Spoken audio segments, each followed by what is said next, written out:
Gênese no lar. Mais um evangelho para o coração. Manhãs inspiradoras, reveladoras. A espiritualidade nos acolhendo, sugerindo um momento de transcendência, um mergulho na própria intimidade para conhecer a si mesmo. O tema de hoje, dando sequência ao estudo dos milagres, curas de Jesus, ele tem para nós um momento de aprendizado, sempre. Vamos falar dos sonhos.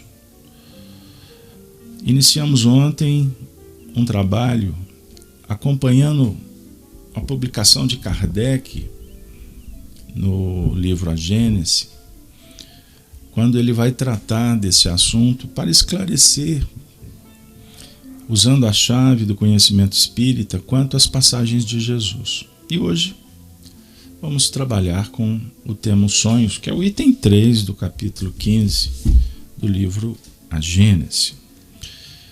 Vamos lá. Nós vamos fazer a leitura, convidando os amigos para nos acompanhar. Kardec escolheu um versículo que está no Evangelho de Mateus, no capítulo 2, versículo 19 a 23. José foi avisado por um anjo que lhe apareceu em sonho e lhe disse que fugisse para o Egito com o filho. Agora o comentário. As advertências por sonhos representam um papel importante nos livros sacros de todas as religiões. Sem garantir a exatidão de todos os fatos relatados e sem os discutir os fenômenos por eles mesmos, não tem nada de anormal quando se sabe que, durante o sono, o espírito se desprende dos laços da matéria. Penetra momentaneamente na vida espiritual, onde se reencontra com os que conheceu.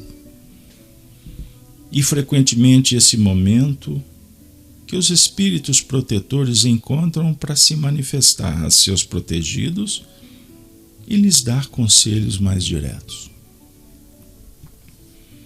Os exemplos autênticos dos avisos por sonhos são numerosos. Mas é preciso inferir apenas que nem todos os sonhos sejam advertências. E ainda menos que tudo o que se vê em sonhos tenha sua significação. É necessário incluir a arte de interpretar sonhos entre as crenças supersticiosas e absurdas. Kardec ainda faz uma dica, que a gente volta no capítulo 14, no item 27 a 28, quando ele trata do tema. E nós vamos aproveitar para também indicar o capítulo 8º da segunda parte do Livro dos Espíritos, quando vamos encontrar, a partir da questão 400, o assunto sendo desenvolvido, o sono e os sonhos. Só a título de abordagem para incentivá-los na pesquisa, nós vamos ter na questão 400 o seguinte movimento ilustrativo. O espírito encarnado permanece de bom grado no seu envoltório corporal? Resposta. É como se perguntasse se o prisioneiro gosta da prisão. O espírito encarnado aspira incessantemente à libertação. Quanto mais grosseiro é o envoltório, tanto mais deseja ver-se livre dele.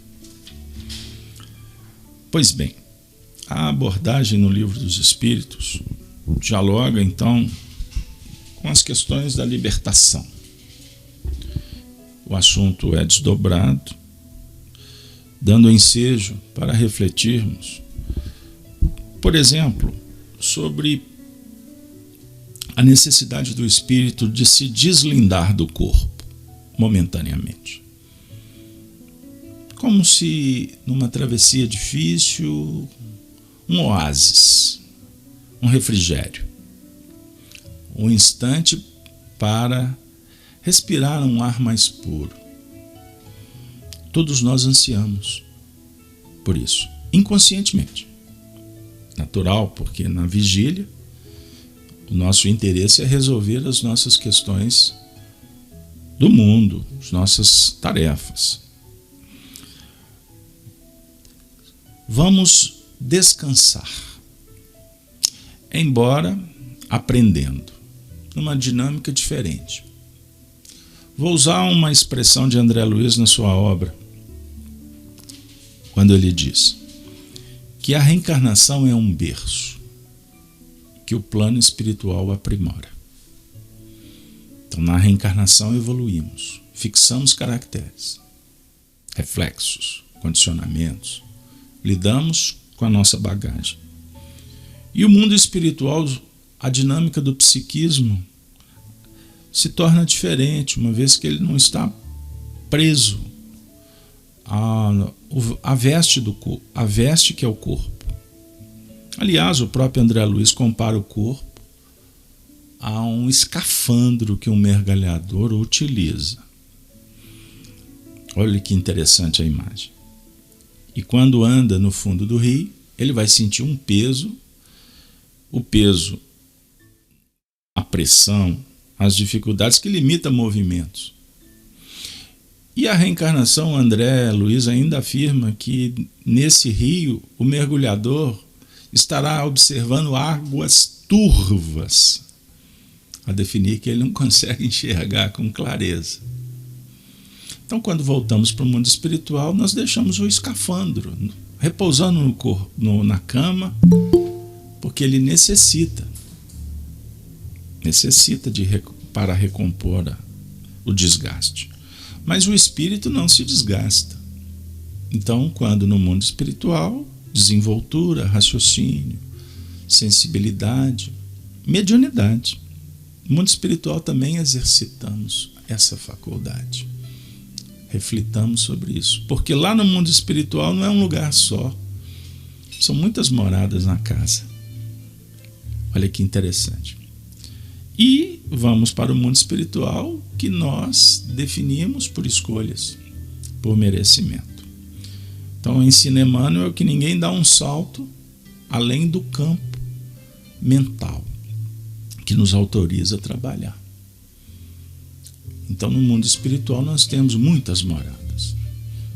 Pois bem, amigos, Kardec traz os sonhos no livro A Gênese, lembrando que estamos estudando os milagres, os fenômenos, à luz do Espiritismo. Então, voltando para o comentário de Kardec nesse livro, os sonhos podem representar advertências, porque vamos para o mundo espiritual e lá recebemos os conselhos, as dicas, recordamos o papel que temos que exercer aqui, que vez por outra a gente deixa para depois ou esquece. É interessante ainda observar o seguinte, que os livros, as tradições de todas as filosofias e religiões são pródicas de exemplos de sonhos reveladores, premonitórios, enfim. E Allan Kardec escolhe um sonho que é um dos mais importantes na história. O sonho vivido por José, o pai de Jesus. Levado ao mundo espiritual, é orientado para fugir para o Egito. Naturalmente, eu vou trabalhar apenas o aspecto histórico, porque aqui há também uma linguagem figurada, uma vez que os sonhos nos indicam, vez por outra, de uma forma muito clara, que devemos sair das zonas perigosas e ir para o Egito. O Egito representa, ao nível figurado, conhecimento, ciência, uma outra terra que precisamos de frequentar uma escola.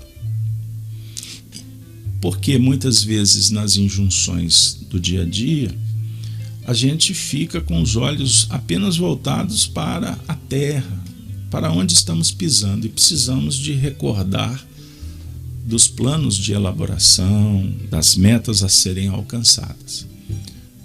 Filosoficamente, podemos concluir que, na vida, trabalhamos com os pés no chão, mas precisamos de olhar para frente, olhar para o futuro.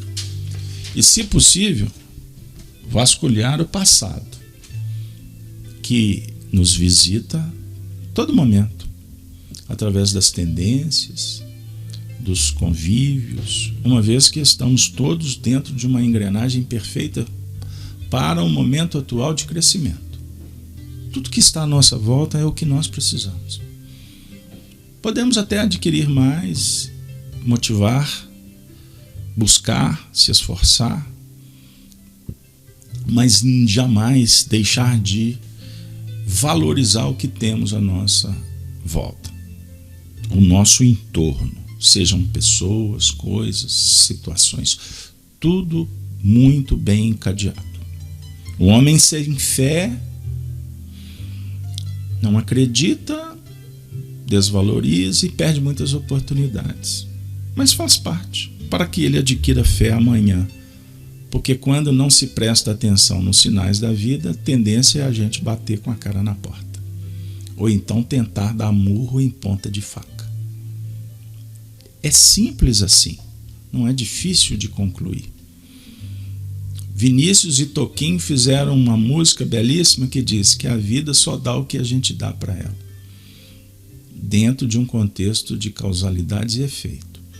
É óbvio que não é só isso. A vida pode nos dar muitas coisas que a gente não deu. E aí eu vou dialogar com a misericórdia, que acrescenta muitas coisas que em tese a gente não tem merecimento, mas no sentido de intervir positivamente para nos fazer enxergar um pouco mais. Emmanuel utiliza muito a expressão acréscimo de misericórdia. Isso não faz parte da contabilidade humana, é divina. Então imaginemos quantos sonhos que não temos, ou que temos, como queira, que são representação desse acréscimo, dessa dica que surge do nada. É o diálogo que os espíritos estabelecem conosco, via o nosso anjo ou mentor espiritual, como queira. Os mentores da vida maior. Por isso, nós vamos, daqui a pouco, trabalhar um pouco o aspecto moral desse ensinamento que está contido no livro A Gênese, Milagres e Predições segundo o Espiritismo. Mas antes de entrar nas questões morais, não podemos deixar de dizer que, frequentemente, esse é o momento que os espíritos protetores encontram para se manifestar a seus protegidos e dar conselhos mais diretos. Isso aqui é fundamento. Mais à frente, ele diz o seguinte, que devemos tomar cuidado no que remonta à ciência que busca interpretar os sonhos. Porque aí nós podemos esbarrar no misticismo, a superstição, em aspectos absurdos. Eu tive um sonho e leva no pé da letra. Cuidado. Porque há nos sonhos um misto de imaginação, fantasia. Porque a mente é pródiga. Vocês acompanham os estudos da Casa de Kardec e já ouviram várias vezes algumas afirmativas como, por exemplo, que o espírito reencarna para descobrir a finalidade da sua existência. Finalidade da vida. E aí nós vamos desenvolver faculdades. Por exemplo, razão, vontade e imaginação. Razão e sentimento. Então a imaginação é um departamento da nossa psique que está em desenvolvimento. imaginação dialoga com criação. Olha que interessante, é arte. Então, imaginar é uma aptidão da nossa mente. Só que no processo de desenvolver esta imaginação, nós vamos lidar com a fantasia. Jardim da fantasia, como poetizou Paulinho Pedra Azul. Aí você vai romancear, você vai criar histórias, você vai acreditar, apoiar. Alice no País das Maravilhas, sobre o ponto de vista dos sonhos, do encantamento, que são motivadores, que dialogam com a beleza, o divino que está dentro, mas que não pode ser só isso. Então a imaginação tem que trabalhar ao lado da razão. Olha que interessante. Então você não descarta a imaginação, mas você usa a razão para passar o filtro. Isso é um esforço para médium. Um percentual muito importante das comunicações espíritas passam pela fantasia, pela imaginação do médium, que nem sempre dá conta de lidar com isso. Ele precisa de orientação, estudo, prática, orientação com pessoas que possam ser isentas, que tenham um pouquinho de clareza, não é verdade? Para que o médium passe o filtro. Então, um médium no início, ele tem um quê? Um percentual muito maior de imaginação do que de um fenômeno autêntico. Então, uma reunião de educação mediúnica é um festival de viajação. E o ambiente é para isso mesmo. Então não tem problema, porque ali é um ambiente para que o médium vá aprendendo a selecionar. Certo? Então vou buscar o exemplo de um poeta que se inspira e traduz nas letras. Quanto mais ele colocar em prática a poesia, quanto mais ele verbalizar e etc., mais ele vai aprimorar. E lá na frente vai surgir obras-primas. Mas no início é trabalho bruto. E isso não tem nenhum demérito. Entenderam o que eu quero dizer? Então, quando você começou a fazer arroz, você queimou muitas vezes a panela, o arroz, deu aquela crosta embaixo que não é legal. Até um dia que você vai aprender a fazer arroz sem abrir a tampa, já sabendo a hora de desligar a panela. E ele não queima mais. Isso é método, isso é prática, isso é convivência, isso é relacionamento, isso é sensibilidade. Compreenderam? Então devemos olhar para os sonhos e tentar selecionar. Há sonhos que, quando recordamos, são verdades incontestes. Encontro com os espíritos, amigos, outros que a gente não sabe quem é, mas que o sentimento define como vínculo importante. Sonhos que tragam desconfortos, chamados pesadelos, que podem estar dizendo que a nossa produção mental no dia a dia não anda boa. Por exemplo, você negativa as coisas, você vitimiza, você entra nos sendais da rebeldia, naturalmente as suas noites serão desconfortantes. Lembrem desse adágio que eu aprendi lá atrás com os espíritos. Tal dia, tal noite, tal vida, tal morte. Cada sonho vai se somando e definindo painéis. Quando desencarnarmos, nós vamos encontrar com todos esses painéis. É a nossa realidade. Como andam os nossos sonhos? Coloridos ou em preto e branco? costuma o preto e branco ser mais real do que o colorido.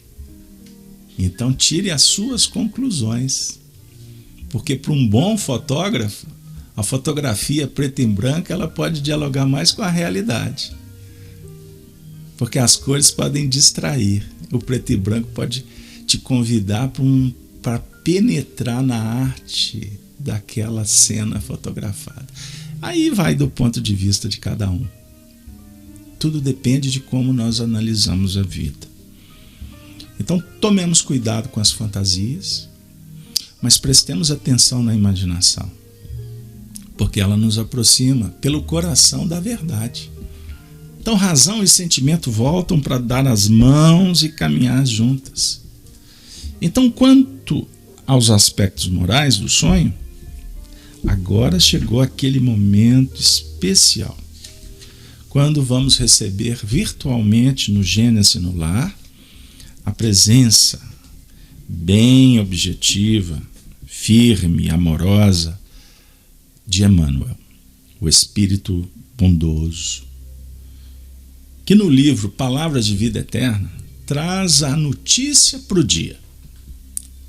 E a expectativa é que todos possamos colher esse conselho e que ele repercuta na hora de decidir. A lição é intitulada Vigiando. Palavra muito pronunciada no meio espírita. Vigiai e orai. E aí a gente desenvolve aquela escola de sensores. Guardiões dos templos. Tomadores de conta. Costuma ser da vida alheia. Mas aqui é prestar atenção na produção mental e no que os sonhos podem sugerir. Vamos lá? Emmanuel escolhe um versículo da carta de Paulo aos Filipenses 4:8, que diz assim: se alguma virtude há e se algum louvor existe, seja isso que ocupe o vosso pensamento. Amiga, amigo, Gênesis no Lar nos convida para que trabalhemos vigiando. Aquilo que nos ocupa o pensamento é a substância de que se nos constituirá a própria vida. Retiremos dessa forma o coração de tudo que não seja material de edificação do reino divino em nós próprios. Em verdade, muita sugestão criminosa buscará enevoar-nos a mente. Muito lodo da estrada procurar-nos as mãos na jornada de cada dia. E muito detrito do mundo tentará imobilizar-nos os pés. É a nuvem da incompreensão conturbando-nos o ambiente doméstico. É a injúria nascida na palavra inconsciente dos desafetos gratuitos. É a acusação indébita de permeio com a calúnia destruidora. É a maledicência convidando-nos à mentira e à leviandade. É o amigo de ontem que se rende às requisições da treva, passando a condição de censor das nossas qualidades, ainda em processo de melhoria. Entretanto, à frente de todos os percalços, não te prendas às teias da perturbação e da sombra. Em todas as situações e em todos os assuntos, guardemos a alma nos ângulos em que algo surja digno de louvor, fixando o bem e procurando realizá-lo com todas as energias ao nosso alcance. Aos mais infelizes, mais amparo. Aos mais doentes, mais socorro. E, ocupando o nosso pensamento com os valores autênticos da vida, aprenderemos a sorrir para as dificuldades, quaisquer que sejam, construindo gradativamente em nós mesmos o templo vivo da luz, para a comunhão constante com o nosso Mestre Senhor. Eis a dica para movimentar o conhecimento das leis. Ir para o Egito para nos preparar para depois para a diáspora, para voltarmos para o deserto da incompreensão, das dificuldades, das adversidades. E nessa travessia, como aconteceu com os hebreus, Deus proverá, dando maná para que a gente consiga seguir. Eles ficaram 40 anos vivendo essa luta até chegarem na Canaã. O projeto nosso é o mesmo. Porém, com a alimentação que Deus nos concede, por acréscimo de misericórdia nesse grande contexto de evolução, cabe-nos agora trabalhar para produzir o próprio alimento, fazendo luz. Jesus disse: eu sou o pão da vida. Os vossos pais comeram do maná no deserto, mas eles morreram. Morreram no contexto evolutivo dos seus tempos, do contexto histórico de cada um. Agora precisamos renascer para um outro tipo de vida. Que possamos nos alimentar do Evangelho, que é a prática do bem. O bem para todos, não só para si. Para a humanidade, para a natureza. O bem que suaviza, que luariza, que encanta, que poetiza. O bem que agrega, que aproxima, que unifica. O bem que oferece paz. Que a paz se faça nos domínios do coração. Gênese no lar. Evangelho no coração. Bênçãos para todos. Para os lares, para os familiares. Que o amor possa ser terapêutica, ocupacional para todos nós e terapêutica assistencial para aqueles que estão do nosso lado, sejam encarnados ou estando no mundo dos espíritos, que dividem conosco o dia a dia, e a maioria dos homens não conseguem identificá-los, mas eles estão aqui, como agora. Se você acredita ou não no sol, ele está aquecendo a sua vida do mesmo jeito.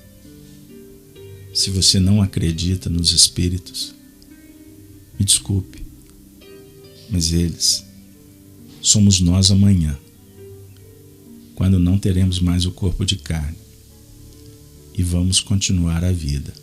A vida deles prossegue e muitos deles estão nos socorrendo, seja em sonhos ou dividindo as realidades, que na verdade são ilusões.